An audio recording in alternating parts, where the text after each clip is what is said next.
Vamos a prestar atención. A los niños que no se porten bien les vamos a dar chocolatito. Pero no el que piensan. Así que todos bien, vamos a portarnos bien, niños, ¿verdad? Jóvenes, vamos a estar atentos, porque este es un culto, hermano. Yo lo he dicho, ¿verdad? En muchas ocasiones. Realmente uno se goza en todos los cultos, hermano, pero lo que son cultos de niños, cultos de jóvenes, es, no sé, algo especial, hermano. Mi corazón realmente se goza cuando veo jóvenes en la iglesia. No solo estoy hablando de aquí, hermanos, sino cualquier joven que yo veo en alguna iglesia adorando a Dios, levantando sus manos, hermanos, cantando al Señor, participando de un culto. Yo digo, qué bendición tan grande, hermano. O sea, me pongo a pensar en el tiempo en el que vivimos y realmente, hermanos, es algo que debe motivar nuestros corazones. Mayormente, ¿verdad? Nosotros que todavía tenemos hijos, que estamos instruyendo, que estamos guiando, debe ser algo que nos motive, hermano, para seguir trabajando. Porque este es un proceso que se va a llevar mucho tiempo y que también requiere mucha paciencia. ¿Están ahí, hermano? Pero vale la pena. La Biblia dice que los hijos son una bendición de Dios. Eso dice mi Biblia, yo no sé la suya. Ese amén me sonó como que nunca ha leído eso usted, hermano. El Salmo 127 dice que herencia de Jehová son los hijos y que es bienaventurado el hombre que llena su aljaba de ellos. Ahí en el Salmo 127 dice que los hijos habidos en la juventud, es decir, hermano, esos hijos, ¿verdad? Que uno tiene, ¿verdad? Se casa, ya van, todavía uno está fuerte para estar con ellos, ayudarlos, criarlos, educarlos, juguetear con ellos. Dice la Biblia que son como saetas en manos de valiente. Y luego añade que el hombre que llena su aljaba, que era el lugar donde se guardaban las flechas de los arqueros, amén, dice que es bienaventurado cuando eso se llena. Quiere decir que los hijos, hermanos, sean pocos o sean muchos, aunque antiguamente era mucho, hermano, es una bendición de Dios. Dice otro proverbio que, hermanos, son como, las hijas son como esquinas labradas, hermano, de mármol labrada. O sea, es algo bello, algo precioso. A su nombre sea la gloria. Y cuando nosotros pensamos, hermanos, en el tiempo que vivimos, creo que debemos seguir esforzándonos. Yo sé que Dios va a ayudarnos todavía mucho aquí en este lugar. Dios quiera que este año más jóvenes vengan, algunos que se nos han quedado regresen. No perdemos la esperanza, hermano. Bueno, aquí no están todos los jóvenes que están en la iglesia, ¿verdad? Hay unos que no pudieron llegar, pero, hermano, creo que el Señor algo ha de hacer. Estoy viendo que algo está haciendo en los jóvenes y ellos necesitan nuestras oraciones. Amén. Gloria al Señor. Yo quiero hablar, hermanos, un tema que tiene que ver con la juventud, pero que nos envuelve realmente a todos. Y yo quiero hablar por el tema la generación de ayer y de hoy. Y realmente este es un mensaje, es un pasaje que tenía por ahí guardado de hace ya varios tiempos, hermano. Yo creo que ya algunos 2 años o 3 años, que ahí tenía en mi cajita donde archivamos los predicadores lo que Dios nos va dando ahí poquito a poquito, ¿verdad? Los hermanos que están en la clase de predicadores ahorita ya saben cómo se llama eso, ¿verdad? Y ahí lo tenía, hermano, y de vez en cuando el Señor me traía una idea por allí y la metía a esa cajita. Y ahí se iba acumulando. Y mientras pensaba en el culto de hoy, hermanos, mientras oraba, entonces como que las ideas se me venían acomodando más y más respecto a esto. Y entonces entendí que este es el día en el cual yo debería de predicar esto. Y quiero, hermano, que pensemos un poco aquí. He leído el libro de los Proverbios aunque yo siempre me gusta introducirme hablando un poco acerca del libro y su propósito y esas cosas, ya creo que todos entendemos el libro de los Proverbios. ¿Para qué fue escrito? Y principalmente, ¿verdad? Los jóvenes deben de saber que estos son dichos sabios para ustedes, los jóvenes. En los primeros versículos dice que es para darle sabiduría a ellos, inteligencia. Es decir, si un joven quiere ser inteligente, amén, aunque a lo mejor no sea tan bueno en matemáticas, pero si es bueno en la palabra de Dios y en oír consejos, usted es un joven inteligente. Estamos ahí, hermano. Y en este pasaje, que es un pasaje, hermanos, que ya no se le atribuye tanto a Salomón, sino a otros proverbistas, vemos, mis amados hermanos, que hay algo aquí interesante, y lo que resalta a simple vista cuando uno lee este pasaje es que aquí nos está hablando de algo que tiene que ver con la generación de los hombres. El proverbista está diciéndonos aquí, hermanos, que hay generaciones que tienen ciertas características que las identifican. Y cuando yo estaba meditando en todo eso y reviviendo lo que tenía por ahí guardado, cuando uno piensa en la palabra generación, si pensamos así terrenalmente, lo que es una generación, pues es un conjunto de personas que tienen aproximadamente la misma edad o viven el mismo periodo de tiempo en el que se desarrollan, crecen, se casan y tienen hijos. Digamos que en palabras así literales, eso sería una generación. Un grupo de personas de la misma edad que hacen su vida, crecen, se desarrollan, estudian, se casan, tienen hijos, y llega el momento en que los hijos ya hacen otra familia. Entonces hasta ahí es una generación de personas que se lleva sus 30, 40 años aproximadamente.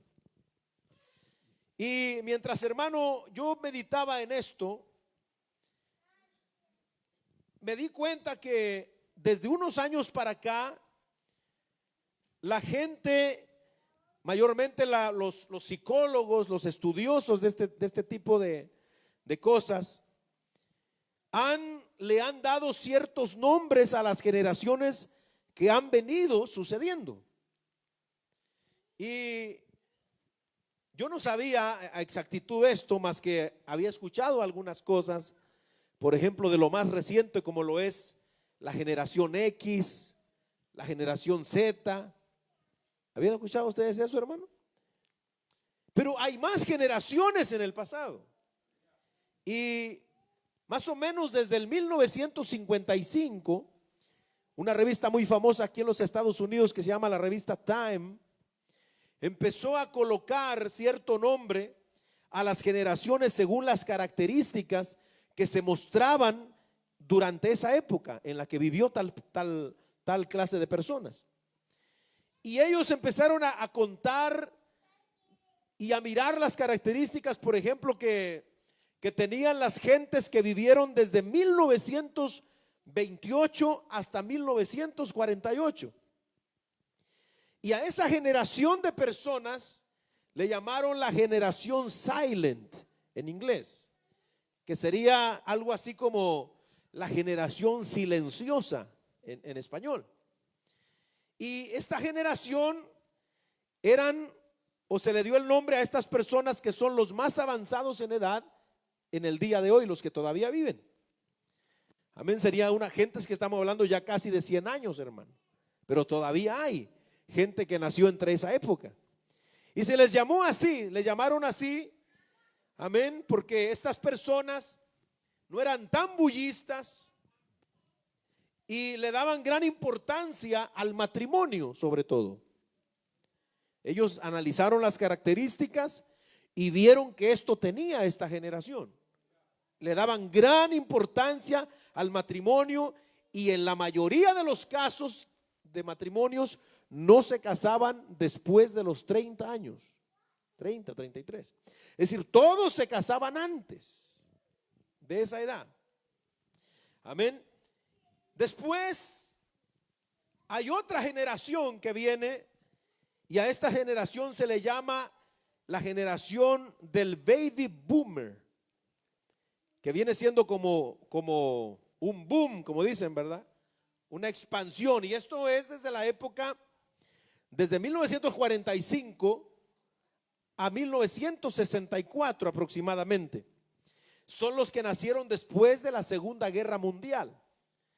Todo parece indicar, incluso si usted estudia un poco de historia, después de que pasó la guerra, donde murió multitud, más de 50 millones de personas murieron en la guerra, solo los contados, más los que no contaron, por supuesto. Solamente de los contados de los judíos que asesinó Adolfo Hitler fueron 6 millones, de los contados nomás, más los que no supieron dónde quedaron. Entonces, después de la guerra vino la paz y todo fue, hagamos la paz, que mejor haya amor y paz, y salieron esas cosas. Bueno, pues fue tanto el amor que hubo un montón de nacimientos, hermano.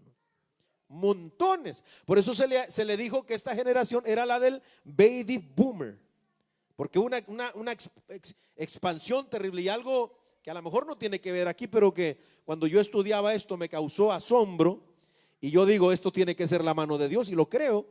Es, hermano, que entre esas personas que nacieron, la gran mayoría, hermanos, de nacimientos eran varones. Escuche bien. Entonces, y cuando uno piensa en eso, la gran mayoría de gente que murió en la guerra y que dejó viudas y que dejó madres, hermano, sin hijos y todo, pues fueron hombres.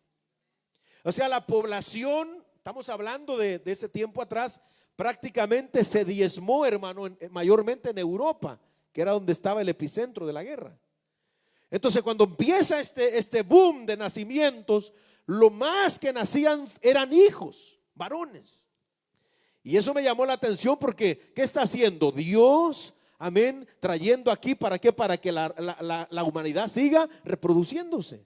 ¿Están ahí, hermano? Entonces, algo maravilloso. ¿Cuánto alaban al Señor? Porque alguien no puede decir, voy a tener un hijo y voy a tener un varón. El niño va a nacer como Dios diga que va a nacer, sea hombre o mujer, pero es Dios el que decide. Aunque hoy con la ciencia, ¿verdad? Pues están buscando ya, hermano, trabajarle ahí, ¿verdad? Para que la persona tenga lo que desea, el color de ojos que quiera, el color de cabellos que quiera, la piel que quiera. Y parece mentira, pero la ciencia está trabajando fuerte en eso, hermano. Puede ser que tengan hijos al rato, pero robots van a ser, hermano. Porque lo que Dios hace no lo puede copiar nadie. ¿Cuánto alaban al Señor? Pero esta generación son los que nacen después de la guerra. Era una generación que estaba enfocada en el trabajo. Era su modo de ser. Era un trabajo duro y constante el que tenía estas personas, y era su manera de vivir, de ser, de actuar. Trabajo. De ahí es después de que viene históricamente el avance industrial y todo eso después de la Segunda Guerra Mundial, hermano. Y ahí también es interesante que las mujeres empiezan por primera vez a entrarle a las labores también. O sea, desde esa época para atrás era bien rarísimo o prácticamente no existía tal cosa como que una mujer trabajara. Pero después de esto empezó a suceder. Luego que pasa esta generación, viene la generación X, que es la generación que nace entre 1965 a 1981. Y estos son los que vieron, por ejemplo, el nacimiento de la internet. ¿Estamos ahí? Fueron los que vieron los avances tecnológicos. Estas personas son capaces de hacer convivir equilibradamente la relación de la tecnología y la vida social con facilidad. Es decir, pueden usar la tecnología pero sin separarse de lo práctico. de la vida social, de hablar cara a cara. Amén. Entonces a estas personas se les llamó la generación X. Escuche bien. Siguen estas personas poniéndole nombre a las generaciones, y luego pasamos de 1982 a 1994, y a esta generación se le ha llamado la generación Y o los millennials, que aquí es donde yo ya empecé a oír esto, hermano, me sonaba más familiar. De 1982 a 1994 se le llama comúnmente la generación de los millennials o los Y o Y. Estas personas, las características que se notaron en ellos en esa época era que son muy adaptados, amén, a la vida y a la vida tecnológica, y prácticamente la tecnología de ellos es como una extensión de su vida real. Ya entonces vamos un poquito más envolviéndonos en esta situación, hermano. Son dados a la privacidad un poco en lo que exponen en los medios. Son emprendedores creativos. Estas clases de características tenían estas personas. Luego, de 1995 al 2009, viene otra generación que se le llama la generación Z o los centennials, en inglés, centennials, que estos son los que desde niños son digitales. ¿Estamos ahí, hermano? Son autodidactas, es decir, aprenden ellos solos gracias a la facilidad de información. Ellos desde niños aprenden a usar bien la tecnología. Desde niños esta persona aprendieron a manipularla muy bien. Exponen mucho su vida privada en las redes sociales, y sobre todo estas personas aspiran a ser grandes influencers en la internet. Aquí tenemos los youtubers, aquí tenemos los que hacen los videos en TikTok, y toda esa gente que quieren ganar. Y algo interesante de esta generación es que el éxito para ellos se mide por los likes y por las compartidas y las veces que la gente ve lo que publican en internet. Cuando ellos tienen esto, ellos son felices. Esos son, ¿qué dijimos? La generación Z en inglés, o Z. Y por último, desde el 2010 hasta hoy, son esta generación que se le ha denominado la generación alfa. Miren qué tanta cosa, hermano. Estos ya son los nativos digitales. Es decir, estos son los niños que ya solo falta que en el vientre estén con la tablet, hermano. Muy posiblemente pronto se va a ver eso, hermano. Pero son los que nacen ya digitales prácticamente. Son las pantallas su idioma natural. Representan, dice un psicólogo, representan el inicio de algo nuevo, no un retorno a algo antiguo. Es decir, a partir de esta generación, el mundo cambió totalmente, porque las generaciones pasadas igual siempre tenían algo de lo antiguo. ¿No se había dado cuenta usted que las modas, hermano, de un tiempo para acá o para atrás eran modas que pasaban y se volvían a agarrar otra vez? ¿Se acuerdan eso de los pantalones encampanados y todo eso que salió hace en las 60, por allá 50, y después nuevamente se vino más adelante? Amén. Y por allá yo me acuerdo que todavía cuando yo era más o menos adolescente, todavía por allá había una gente que traía esas cosas. Entonces las modas simplemente se regresaban, los que venían saliendo copiaban algo de atrás. Pero cuando llega esta generación alfa desde 2010 para adelante, se ha visto, hermano, que esto es algo nuevo totalmente. Es un cambio radical sin un retorno. Amén. Un avance increíble. Su entretenimiento está en línea. Toda su vida gira alrededor de la tecnología. ¿Estamos ahí, hermanos? Ahora, estos son las generaciones que se tienen. Voy a pedirle a las hermanas, por favor, me ayuden con los niños, hermano. Por favorcito. Son las generaciones que están registradas. Y estoy seguro que mientras yo decía esto, usted se estaba preguntando, ¿cuál seré yo? ¿Ya se identificó o no? Amén. ¿Qué generación es usted? Ahora, por supuesto, esto es un dato general. Esto no es una regla, ¿verdad? Porque hay quienes pueden decir, no, pues yo no me identifico con nada de lo que dicen ellos. Es verdad.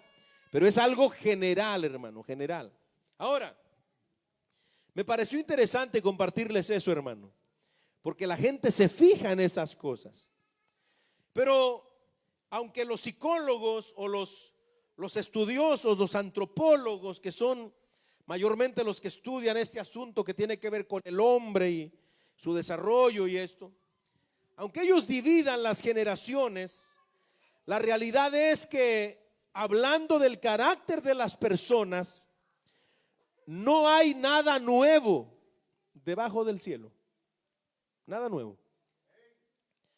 El ser humano siempre ha tenido características similares en todo tiempo. Porque cuando la Biblia nos habla a nosotros, no solamente nos habla desde el punto de vista, hermano, de las costumbres, sino que la Biblia es más profunda y entonces se centra en la conducta de las personas. Entonces, aunque se nos dividan así las generaciones, la realidad es que, como dice Eclesiastés 1, 9 y 10, no hay nada nuevo debajo del cielo. Lo que ayer fue, dice Salomón, ya lo que hoy es, ya fue en el pasado. Amén. Todo es un ciclo, dice, todo es un ciclo de vicioso. Es decir, él pone, por ejemplo, lo que es el ciclo del agua, como lo comprendían ellos antes. Dice, las nubes se llenan del mar, después corren para la tierra, van y derraman el agua en la tierra, caen los ríos y los ríos todos se llenan y corren al mar, y el mar nuevamente hace las nubes y las nubes nuevamente, o sea, es un círculo. No hay nada nuevo. Entonces, si pensamos desde ese punto de vista, hermanos, los versículos que yo leí en el libro que estamos considerando, en el capítulo 30, verso 11 hasta el 14, estos versículos de este texto representan perfectamente la generación necia que siempre ha habitado la tierra, cuyas características siempre las han llevado a la autodestrucción. Y es aquí que nosotros vamos a analizar esto, porque aunque haya diferentes tipos de generaciones, aquí, hermanos, se nos dan las características que en realidad han estado en cada generación que ha pasado en la tierra. Todas las generaciones han tenido estas características que dice el proverbista aquí, solo que es en un grado, hermanos, cada vez mayor. Esta es la diferencia. Porque si uno piensa, por ejemplo, en la maldad, ¿habrá gente mala o habría gente mala hace 5,000 años? Claro que sí. Amén. Si es verdad, porque no podemos decirlo con exactitud, que la tierra o que el ser humano, mayormente hablando, mayormente el ser humano, la tierra puede tener más, pero el ser humano, si es verdad, según los cálculos que se han hecho los estudiosos bíblicos, de que el hombre tiene aproximadamente 6,000 años de existencia en la tierra, pues tiene 6,000 años que existe la maldad aquí en la tierra. Porque el primer asesino lo hallamos comenzando la humanidad. ¿Se acuerdan de quién era el primer asesino? Caín. Caín mató a su hermano. O sea, hay gente mala hoy, pero había gente mala cuando comenzó el mundo. Ahora, el asunto es que cuando nosotros empezamos a pensar en las generaciones, resulta que cada generación, hermano, va siendo peor. Y peor, y peor, y peor. De manera que si pensamos en la generación que nosotros vivimos hoy, estamos hablando, hermanos, de que esto está llegando al tope ya. Y si usted se da cuenta, cuando vemos la Biblia, en los juicios que Dios ha derramado sobre la tierra, ¿cuándo es que Dios dice hasta aquí llegó mi paciencia? ¿Sabe hasta cuándo es? Hasta que la maldad de los hombres ha llegado a las narices de Dios. Fue ahí cuando Dios dijo: me duele el corazón de haber creado hombres sobre la tierra. Voy a destruir toda carne viviente que habita el planeta. Pero fue hasta cuándo, hasta que la maldad subió al tope en esa generación que se llama la generación antes del diluvio o antediluviana. ¿Se da cuenta? Es decir, siempre había maldad, pero la maldad llegó al tope. Y cuando llegó al tope, Dios dijo: hasta aquí, no más. No contenderá más mi espíritu con el hombre, porque él es malo y perverso desde su juventud, dijo Dios. Y vino el diluvio. Lo mismo sucedió con Sodoma y Gomorra, hermano. Amén. Ahora, lo mismo va a suceder en nuestros días. Entonces yo creo, hermanos, que no nos queda duda a nosotros que ya estamos en la iglesia algún tiempo, incluso gente que no conoce a Dios, que esto, hermanos, se está poniendo feo. O sea, la maldad es algo, hermanos, que es el pan de cada día. Como eso que le digo de lo que sucedió aquí en Luisiana, un ataque terrorista, hermano. La gente siempre buscando excusas, los políticos culpando a otros, pero sea en cualquier lugar que sea del mundo, hermanos, la maldad está rampante. La maldad se puede oler, se puede tocar, aleluya, porque en este mundo no hay seguridad de nada. La única seguridad la tiene la iglesia de Jesucristo, los que estamos abrazados con Cristo. ¿Cuánto alaban la gloria del Señor en esta hora? Entonces los políticos culpando que los migrantes que vienen para acá y que no sé qué, mire, aquí mismo les hacen el escándalo. Y gentes de ellos. Qué tremendo, hermano. Entonces, vamos a ver, hermano, cómo estas generaciones que menciona aquí realmente son características de toda la humanidad, pero que van aumentando, aumentando y aumentando. Y yo quiero, hermano, que veamos en primer lugar, no se preocupe, no voy a terminar a las 11, hermano, pero vamos a ir lento. Amén.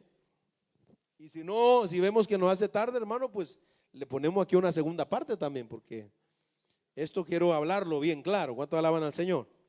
Por eso usted me ve que voy así a mi paso, hermano. No me apuren, por favor. Entonces, mira, hermano, lo que dice el versículo 11. Hay generación que maldice a su padre y a su madre no bendice. Ahora, esta generación que nos describe el verso 11 es una generación, hermanos, que aborrece la autoridad.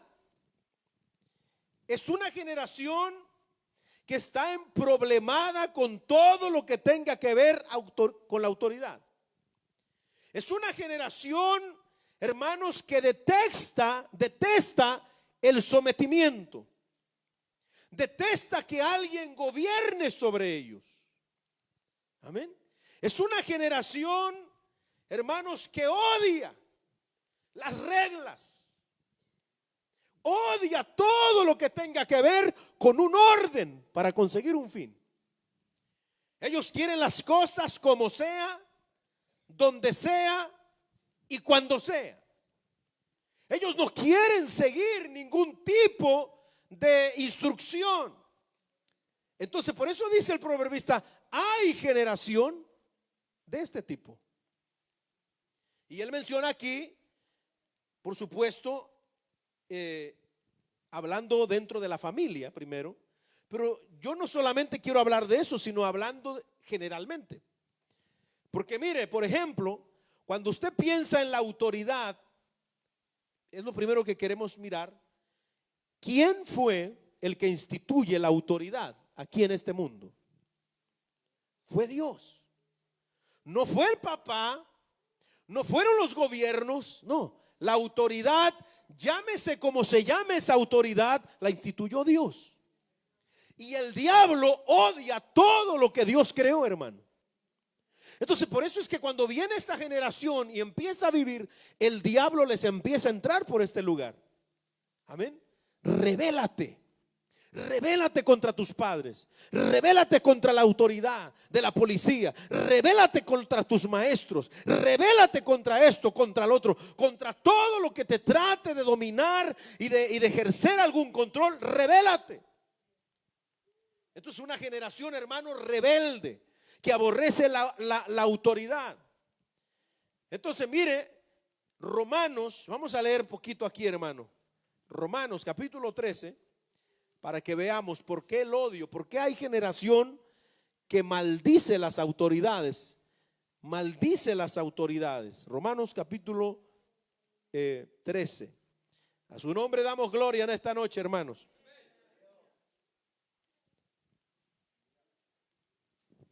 Mire lo que dice la Biblia. Estamos ahí. Sométase toda persona a las autoridades. Ahí está. A las autoridades superiores. Porque, escucha, aquí está la clave. Porque no hay autoridad sino de parte de Dios. Y las que hay por Dios han sido establecidas. De modo que quien se opone a la autoridad, ¿qué hace? A lo establecido por Dios resiste. Y los que resisten acarrean condenación para sí mismos. ¿Qué le parece esto, hermano? Dios dice que se debe de someter toda persona, llámese como se llame. El texto de los proverbios que estoy leyendo dice, hermano, que hay hijos que maldicen a los padres, los aborrecen, los detestan. Amén, les molesta que tengan autoridad. Entonces, ¿había hijos rebeldes en el pasado? Claro, siempre ha habido. En el libro de, creo que es el libro de Números, amén, había, hermano, una ley que decía que si un padre, hermanos, tenía tanto problema de esta manera, ¿sabe qué hacían?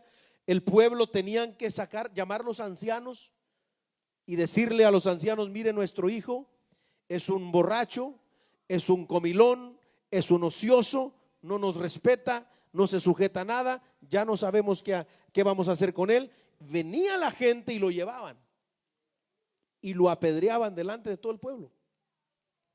O sea, eso estamos hablando de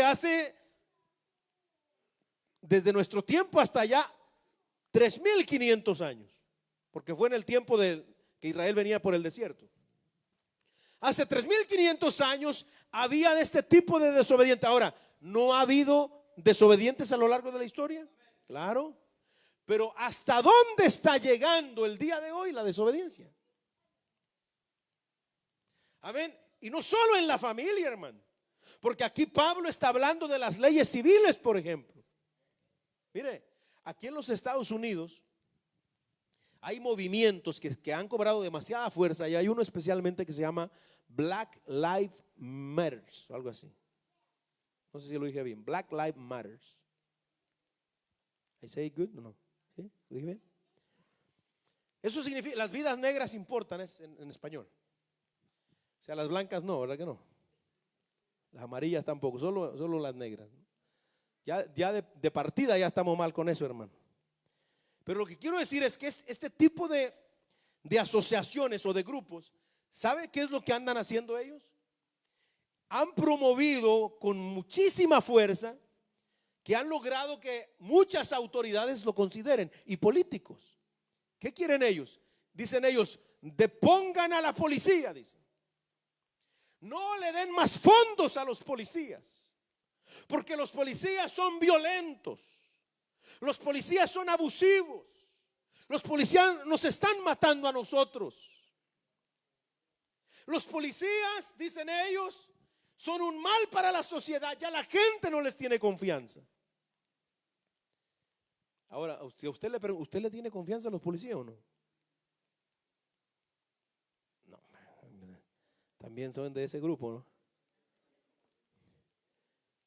¿no? No debería sentirse uno más seguro cuando está el policía, hermano. Ahora, ¿para qué es la autoridad? ¿Quién es el que debe de temerle a la autoridad? El que anda haciendo lo malo. Aquí mismo dice la Biblia el pasaje. ¿Quién es el que le debe de temer? Mire, vamos a leer porque parece que usted no ha leído esto, hermano. Romanos 13:3. Mire, porque los magistrados, hablando de los oficiales, escuche bien, no están para infundir temor al que hace el bien, sino ¿a quién? A lo malo, al malo. ¿Quieres pues no temer la autoridad? Haz lo bueno y tendrás alabanza de ella, porque es servidor de Dios. Mire lo que está hablando acerca de la autoridad civil. Es servidor de Dios para tu bien, pero si haces lo malo, teme, porque no en vano lleva la espada, pues es servidor de Dios, vengador para castigar al que hace lo malo. Pero ¿quiénes son los que tienen que temer? Los malos. Ahora, yo entiendo claramente que este tipo de personas que odian a la policía y que no quieren policías en las calles y que dicen esto y dicen lo otro, estas personas lo que quieren es una libertad para hacer lo que se les da la gana. Miren las protestas que hacen cuando ellos protestan, como hace algunos años atrás. ¿Qué hacen? Quemar carros de policías. Cuando se arma el alboroto, meterse a las tiendas a robar zapatos, a robar joyas, a robar esto. Eso es lo que ellos quieren hacer y que nadie les diga nada. Entonces quieren, hermano, quitarle el fondo, porque los policías se mantienen con los fondos que el gobierno les da. Y hay gobiernos que están pensando, estados que están considerándolo, porque son muy abusivos los policías. No, claro que habrá alguno que otro que abusa de poder, eso siempre lo ha habido, pero generalmente hablando, los policías le dan seguridad al pueblo, a la nación, al país, al estado, mis amados hermanos. Y cuando la ley se aplica correctamente, el pueblo vive tranquilo. Amén. A lo mejor nosotros no podemos contestar así, tan así como muy gustosos, porque por la condición a veces, ¿verdad? De los documentos y eso. Pero mire, hermano, si usted anda tranquilo manejando, no debería ni de preocuparse. Por eso usted, si nosotros tenemos esa situación, hermano, hay que asegurarse que los carros siempre traigan sus luces bien prendidas. Antes de irse a trabajar, dele la vuelta al carro, que le trabajen las intermitentes y todo. Y por supuesto, cuando va en el 31 o por ahí, cheque bien el speed limit.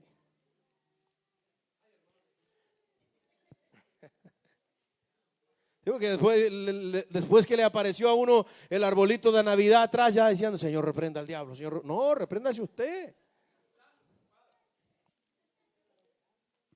Porque la autoridad no está, hermano, para los buenos, para los que se conducen correctamente. Está para los malos. Y mire, si usted nota una diferencia aquí en los Estados Unidos a nuestros países, hermano, todo tiene que ver con la autoridad. Porque lo que hace, por ejemplo, a nuestros países como son, hermano, es la corrupción en las autoridades. Nuestros países tienen muchos recursos, México, Salvador. Además, estaba escuchando que en El Salvador encontraron no sé cuántos miles de millones en oro debajo del Salvador, hermano. No vaya a ir para allá, tranquilo. Pero tremendo, ¿verdad? Que el presidente está diciendo que va a darle un buen golpe a la economía fuerte para adelante. Pero lo que quiero decir es que el problema siempre ha sido las autoridades. Ahora, usted viene a este país y sabe por qué está un poco más controlada la situación y no es tanto así, porque en este país sí le han dado más énfasis a la autoridad. ¿Están ahí? ¿Por qué? Porque aquí existe, hermano, incluso la pena de muerte. Y está comprobado que donde hay pena de muerte, los maleantes siempre le piensan un poquito más. Le piensan más. Entonces, hermanos, ¿qué quiero decir con esto? La autoridad fue establecida por Dios con el único propósito, en su sabiduría Dios sabía el corazón perverso que los hombres tenemos y que siempre vamos a rebelarnos contra sus normas. Entonces él dijo, voy a crear la autoridad para reducir el mal en la sociedad. Ahora, usted se imagina, hermanos, aquí una ciudad como Tyler, que no es una ciudad enorme como Houston o Dallas, pero una ciudad que tiene, yo creo que ya tendrá algunos 110,000 por ahí habitantes más o menos, 112,000, el último censo. Amén, con ustedes que acaban de llegar. Amén, imagínese usted, hermano, ¿cómo se imagina usted una ciudad como Tyler sin autoridad? ¿Ha caminado por la ciudad a las 5 de la tarde entre semana? 5 o 6 de la tarde, cuando eso está a reventar, hermano, de gente que sale del trabajo. O en la mañana cuando van a trabajar. Eso se pone feo. Ahora imagínese usted, no hay semáforos. No hay nadie que diga ceda el paso. No hay nadie que esté ahí cuando hay un accidente. Entonces esto sería un caos terrible. Un caos. De todo tipo, hermano, moral, un caos, hermano, social terrible. ¿Por qué? Porque la autoridad está para reducir el mal. De hecho, si nos queremos ir mucho más atrás, deje ver si me acuerdo del texto, porque ya tiene mucho que no leo este texto, pero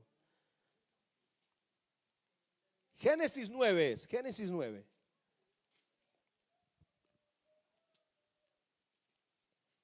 A su nombre. Génesis 9. Y mire lo que dice el versículo 5 y 6. Aquí está lo que en teología se le conoce como la institución del gobierno humano. Escuche bien. Génesis 9, ¿estamos ahí? Versículo 6, dice la Biblia, perdón, 5 y 6, porque ciertamente demandaré la sangre de vuestras vidas, de mano de todo animal la demandaré, y de mano del hombre, de mano del varón su hermano, demandaré la vida del hombre. El que derramare sangre de hombre, por el hombre su sangre será derramada, porque a imagen de Dios es hecho el hombre. ¿Entendió lo que dice ahí en la palabra? El que derrame sangre de hombre, el mismo hombre, no el que está muerto, por supuesto, el mismo hombre, es el ser humano, va a derramar la sangre de este que derramó la sangre del otro. Porque el hombre, dice Dios, es creado a imagen mía. Entonces, ¿qué está haciendo Dios aquí? Está instituyendo la justicia, la autoridad. Es decir, un hombre vino y mató, va a venir otro y lo va a castigar. Esto es la autoridad, hermanos. ¿Quién fue entonces quien la instituyó? Por eso Romanos 13 dice, Dios la instituyó. Dios, hermano, formó todo esto. Y el único objetivo es ¿de qué? De tener paz, de tener tranquilidad, de que las cosas caminen bien.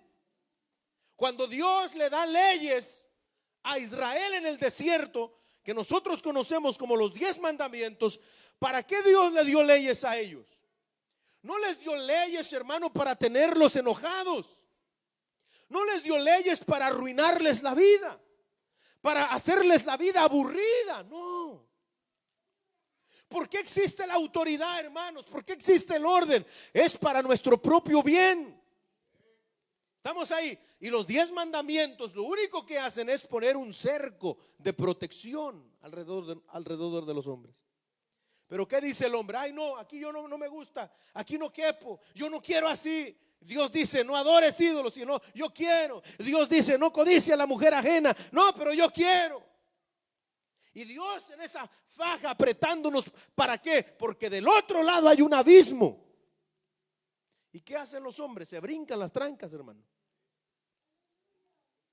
¿Y qué pasa? Según ellos se brincan las trancas porque van a ser libres de la religión. Dicen, libres de Dios. Pero ¿qué hacen? Se van al abismo.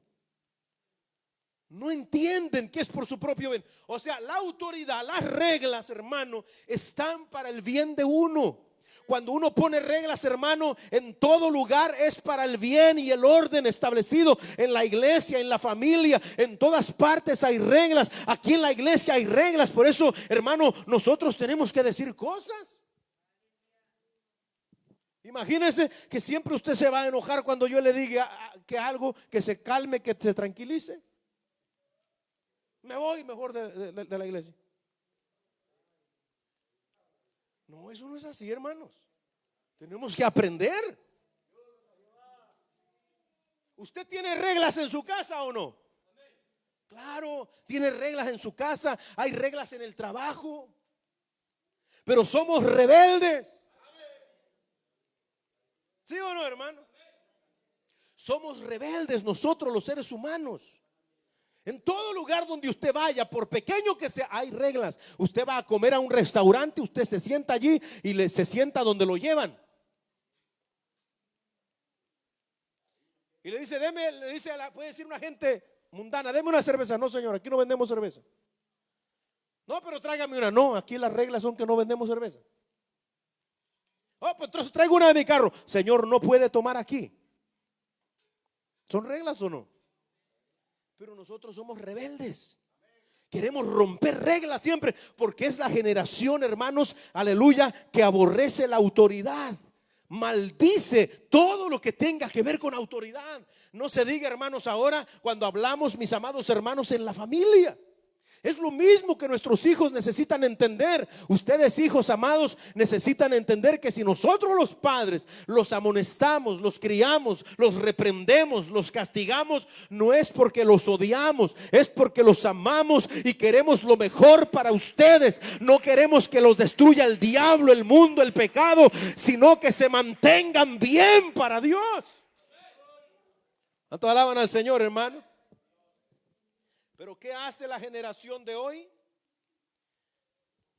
Maldice a su padre, maldice a su madre, maldicen a los pastores en la iglesia, maldicen al jefe de trabajo. Porque hay gente, mire, hay gente, hermano, que ellos necesitan ser sus patrones. ¿Por qué cree usted, hermano, que a veces hay mucha gente que, hermano, apenas tiene 25 años y ya estuvo como en 40 trabajos? ¿Cuál es mire, yo tengo en mi trabajo desde el 2005, hermano. ¿Cuántos años son? Que casi soy dueño ya yo, hermano. Casi 20 años. Sí, este año, en marzo de este año cumplo 20 años en el trabajo, en el mismo. ¿Y sabe por qué estoy ahí? No solo porque me pagan así en la hora. ¿Sabe por qué estoy ahí? Bueno, gracias a Dios, todos saben que soy pastor. Amén, que tengo trabajo en el Señor. No me prohíben absolutamente nada. El tiempo me lo da completo. Si ese trabajo me estorbara a mí para hacer la obra, yo lo hubiera dejado hace rato. Pero no, solo trabajo, hermano, 4 días a la semana. Amén. Tengo que salir por una emergencia o algo, o a venir a visitar a un hermano o al hospital o lo que sea. Vaya, no hay ningún problema. Nada de que permisos y que esto y que nada. Si no puedes venir un día, no te preocupes en llamar, nada, tranquilo. Gloria a Dios por eso. Pero imagínense, hermano, gentes, hermano, 25 ni 30 años tienen y han pasado por todos los lugares. ¿Sabe cuál es el problema? Son gentes que no se sujetan. No se sujetan a las reglas. Y una persona, hermanos, que no se sujeta, que no aprende a obedecer la autoridad, nunca va a estar bien en ningún lugar. Llámese trabajo, llámese iglesia, llámese casa, nunca va a estar bien. Porque donde hay autoridad y se irrespeta, va a venir un castigo. ¿Están ahí, hermano? Va a venir una reprensión, a su nombre sea la gloria. Amados hermanos, por esa razón existe la autoridad, porque Dios la creó, y como Dios la creó, el diablo sabe que Dios la creó. El diablo odia eso y le mete a la gente que se rebelen, que eso está mal, que en la iglesia no tienen que ser así, que son muy legalistas, que esto y lo otro, y que por qué se meten con las cejas de uno y las pestañas de uno, y que por qué se meten con la ropa, y que yo no sé qué tanta cosa, dicen la gente, hermano. Sí, también. ¿Por qué se meten en esas cosas? Dice la gente hoy. No, es que Dios nos ha dado la autoridad de enseñar su palabra, hermano. Y esto es lo mismo. La autoridad de Dios es delegada Amados hermanos, y la persona para que viva bien se tiene que sujetar voluntariamente. Voluntariamente, para que pueda vivir en paz y tranquila. Cuando un hermano, por ejemplo, en la iglesia, hermanos, se somete a la autoridad de Dios y la del hombre que Dios puso a predicar en ese lugar, va a ser un hermano que va a prosperar y va a crecer y va a ser lleno del Espíritu Santo, y Dios lo va a usar y va a avanzar hacia adelante. ¿Por qué? Porque se sujeta voluntariamente. Hay hermanos en las iglesias, hermanos, que están allí, pero están a la fuerza muchas veces. Hay mucha gente que no quiere o no está de acuerdo con las cosas que se hacen, con las cosas que se predican, pero ahí están. Amén. Y muchas veces el gozo del Señor y todo lo que Dios quiere hacer con una vida, con una familia, no puede hacerse. ¿Por qué? Porque no está el sometimiento voluntario, porque la Biblia dice en Hebreos 13, 7 y verso 17 que hay que sujetarse a los pastores. Están ahí, que hay que orar por ellos, que hay que sujetarse a lo que ellos enseñan, hermano. A su nombre. No piensen en mí como pastor, piensen en otro pastor. Sí, hermano, pero ¿qué hace la gente? Muchas veces se rebelan. Y hay hermanos en las congregaciones de la generación de hoy que le hacen más caso al pastor Pancho Panteras que sale en YouTube que al pastor que tienen en la iglesia. ¿Ya? Le hacen más caso al profeta triquitraco de allá, de por allá, que ni lo conocen ni saben quién es. Y al pastor que tienen en su iglesia no lo voltean a ver, no le hacen caso. Comparten allá las prédicas de la señora feminista aquella que se llama Yesenia Ten, por allá enseñándole a las mujeres que si del viejito ya no te gusta, bótalo, Dios tiene otro mejor, dice. Amén, dicen las viejitas. Y allá andan las hermanas compartiendo las prédicas de doña Yesenia. No, hombre, hermano, hay que sujetarse a la autoridad. ¿Cuánto alaban al Señor? ¿Cuánto le dan un aplauso al Cristo de la gloria en esta noche? Mira, hermano, hay generación que maldice a su padre. Todos nosotros, mayormente ustedes jóvenes, saben que ustedes tienen una sola labor, hijos. Una sola tarea tienen ustedes en la casa. Y esa tarea es obedecer. Obedecer a tus padres. Eso es todo lo que le toca a usted. Obedecer. Es todo. Efesios 6:1. Hijos, obedeced en el Señor a vuestros padres. Obedecerlos. Pero qué triste, hermano, que la generación de hoy, que está llegando al tope de la rebeldía y la desobediencia, nos está diciendo, hermanos, que no les importa. Oye, yo me pongo a pensar, hermano. Uno tiene que ponerse a pensar. Yo cuando veo, por ejemplo, hermano, ya a los padres que son ancianos, a los padres de uno, hermanos, y los vemos y vemos esos viejitos arrugaditos ya,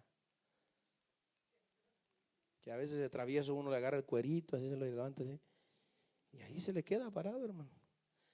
Y uno dice, ya se están haciendo viejitos, ya están cansados, pero uno se pone a pensar, esos brazos un día lo cargaron a uno. Esos labios que a lo mejor ya ni salen palabras fuertes, un día lo besaron a uno, lo llenaron de besos. Esos ojos que a lo mejor ya no se pueden abrir tan bien, un día se desvelaron, no un día, muchos días. O sea, ¿cómo es posible que un hijo vaya a maldecir a su padre, a su madre, hermano? ¿Cómo es posible que un hijo crezca y en lugar de darle gracias a Dios por su madre, por su padre, lo maldizca, lo maldiga, lo aborrezca? Pero esa es la generación de hoy. Fue la de ayer y es la de hoy, pero hoy 1000 veces multiplicado. Porque antes había un poco más de respeto incluso, hermano. Pero hoy no, hoy de plano mire, hermano, lo que dice aquí el proverbista, hasta dan ñáñaras, decimos nosotros en México, leer esto: generación que maldice a su padre, a su madre no bendice. Qué tremendo. Mire, nuestra generación está, busque 2 Timoteo capítulo 3, verso 1, a su nombre.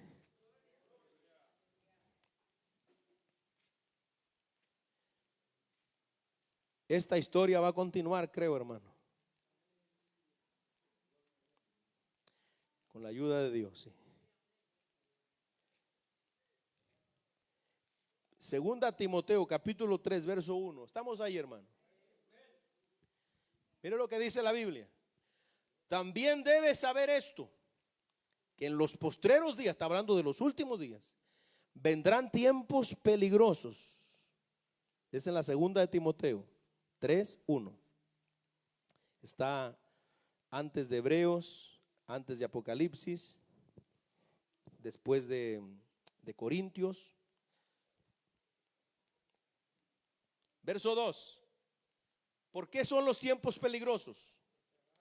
Porque habrá hombres amadores de sí mismos, avaros, vanagloriosos, soberbios, blasfemos, desobedientes a los padres, ingratos, impíos, sin afecto natural, implacables, calumniadores, intemperantes, crueles, aborrecedores de lo bueno, traidores, impetuosos, infatuados, amadores de los deleites más que de Dios, que tendrán la apariencia de piedad, pero negarán la eficacia de ella. A estos evita. Ahora yo quiero que medite usted en eso, hermano. Ahí me pudiera tardar mucho todavía, pero vamos a dejarlo para el domingo, si el Señor nos da vida, hermano. Y si no, pues allá en el cielo se lo predico cuando lleguemos todos por allá. Pero yo quiero que note eso. Pablo no está diciendo que los tiempos finales van a ser peligrosos porque va a haber terroristas en la calle matando gente. Entonces, ¿de qué es lo más que se cuida la gente? De esas cosas. No dice que son tiempos peligrosos o serán tiempos peligrosos porque iba a haber terremotos, iba a haber pandemias, iba a haber maremotos. No dice eso. Pablo dice que lo peligroso de los tiempos finales es el carácter que tendrá la gente. ¿Se da cuenta? El carácter que tendrá la gente que vivirá en estos días. Y usted lo acaba de leer ahí. Y dentro de todas esas horribles características y pecaminosas conductas están la desobediencia a los padres. Es un pecado enorme hasta el cielo cuando un hijo se rebela contra su padre. Delante de los ojos de Dios, hermano, es un pecado grave que un hijo aborrezca a su madre, a su padre. Hay hijos que literalmente, hermano, desearían que sus padres se murieran para poder vivir la vida que ellos quisieran. Así como lo oye. Mire, yo lo dije hoy en la mañana en el estudio que estaba dando en la mañana. Aquí en esta iglesia, hermano, no está aquí, la hermana ya no está aquí, ¿verdad? Pero una vez llegó una hermanita, ella chiquita, ¿verdad? Gordita, llegó. Y llegó a mi carro, yo estaba bajándome, me acuerdo del carro todavía, llegó con sus ojos en lágrimas, llorando. Pastor, quiero hablar con usted. A ver, hermana, ¿qué pasa? ¿Qué le sucede? Y la hermana me empieza a contar y me dice: es que mi hijo, pastor, mi hijo. Ah, dígame, ¿qué pasa con su hijo? Es que yo he estado diciéndole, pastor de Dios, y quiero que venga a la iglesia. Y hoy que estaba diciéndole que viniera a la iglesia, se levantó y me dio con un puño en la cara, me dijo. Mire, hermano, yo sentí como que el corazón se me hizo chiquito, así las lágrimas me llenaron también mis ojos, porque yo rápido pensé, ¿cómo es posible? Pero a la vez me llené también de enojo, hermano. Está hablando de un muchacho de 15 años. Creo que 15 años tenía en ese tiempo el muchacho. 15 años. ¿Cómo un hijo de 15 años que ya entiende bien todo, viene y solo porque su mamá le pide que le acompañe a la iglesia, que vaya, y le insiste, ¿cómo un hijo va a venir y a golpear a su propia madre en la cara? Pero esa es la generación que estamos mirando. Ahora, hay hijos que no lo han hecho así, pero lo han hecho con palabras. Hijos, las palabras duelen más a veces que los golpes. Mire, no lo quiero espantar con esto, pero creo que lo voy a leer aquí. Vuelva a Proverbios. Y quiero que los jóvenes lean bien esto. Abran su Biblia, jóvenes. Ahí, Proverbios 30, versículo 17.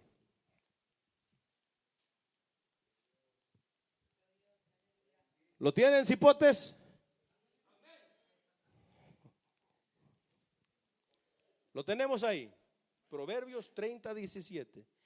El ojo que escarnece a su padre y menosprecia la enseñanza de la madre, los cuervos de la cañada lo saquen y lo devoren los hijos del águila. ¿Se da cuenta que lo que quiere decir eso? Solo eso. Está hablando de un hijo rebelde que escarnece, que se burla de sus padres, que no los respeta. Dice que mejor te saquen los ojos los buitres. Es mejor que los ojos te los coman las águilas a que te rebeles contra tu padre, a que le pagues mal a tus padres, a esos viejitos que te han dado tanto. Pero yo sé que aquí hay jóvenes que aman a sus padres. Yo sé que aquí hay jóvenes que entienden lo que quiero decir. Pero también hay jóvenes que necesitan pensar muy bien lo que están haciendo. Amén, hermanos. Hay generación que maldice a su padre y a su madre no aborrece. Aborrece, quiero decir. Generación que aborrece la autoridad. Póngase de pie, hermano. Salude a su hermano que tiene a su lado y dígale, esta historia continuará.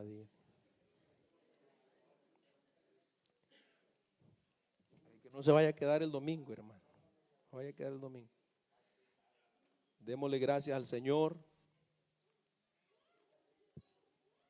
Y vamos a venir a la presencia de Dios, hermano, porque no solamente los jóvenes, nosotros necesitamos someternos a las autoridades, respetar las autoridades. Padre, en esta noche, Señor, te queremos dar gracias. Te queremos dar gracias, Padre bueno, porque tu palabra, Señor, siempre nos habla. Tu palabra siempre, Señor, nos bendice, nos enseña, Señor. Yo te doy gracias, Dios mío, así como usted me la ha dado, así como usted la ha preparado, Señor, en mi mente y en mi corazón, así yo la he entregado en esta noche, Padre. Señor, nosotros somos un pueblo de personas que amamos tu palabra.